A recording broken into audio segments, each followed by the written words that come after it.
আমরা বাড়ি যাচ্ছি। এই তো ট্রেনের ভিতরে দেখতে পাচ্ছেন ট্রেনে উঠে বসে আছে।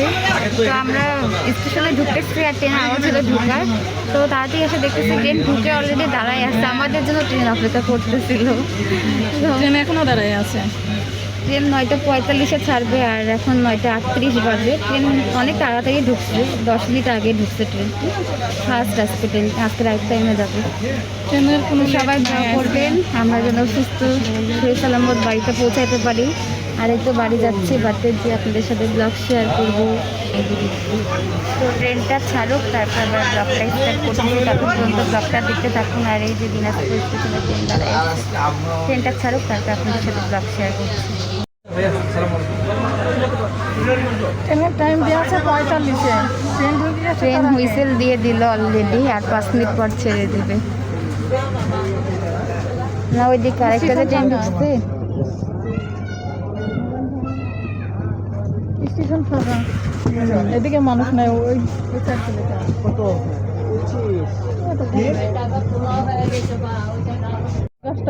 ট্রেন ছেড়ে দিল দিনাজপুর থেকে রাইট টাইমে 9:45-এ ট্রেন ছেড়ে দিল। 1 মিনিটও লেট করেনি, 1 মিনিট এখানে ট্রেন 45 বাজার সাথে সাথে ট্রেন ছেড়ে দিল। টাটা দিনাজপুর, কালকে আবার দেখা হবে।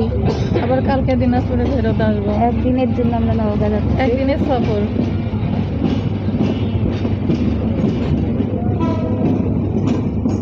সবাই ব্লগটা এনজয় করতে থাকেন আর আমাদের জন্য দোয়া করবেন। দরকারে বাড়ি যাচ্ছি, তো কী কারণে যাচ্ছি অবশ্যই শেয়ার করবো। আর সুন্দর সুন্দর ব্লগ বানাবো আপনাদের জন্য, ব্লগ নিয়ে আসবো সুন্দর সুন্দর।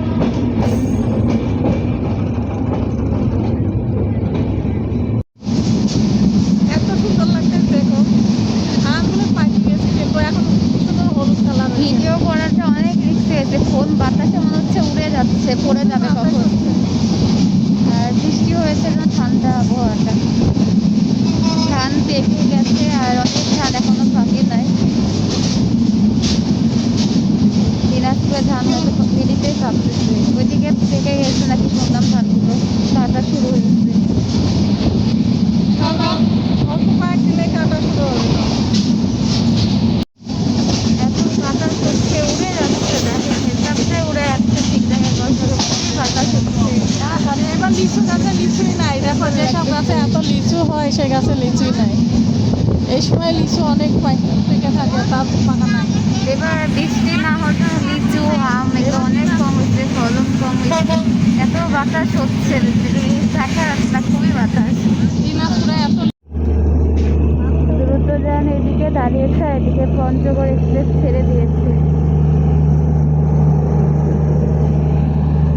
Parbatipur railway junction.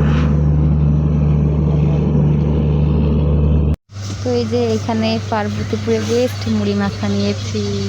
এই যে মুড়িওয়ালা মামার থেকে নিলাম, এই মুড়ি মাখাটা খেতে অনেক মজা। আর এখন ট্রেন ছাড়িয়ে দেবে।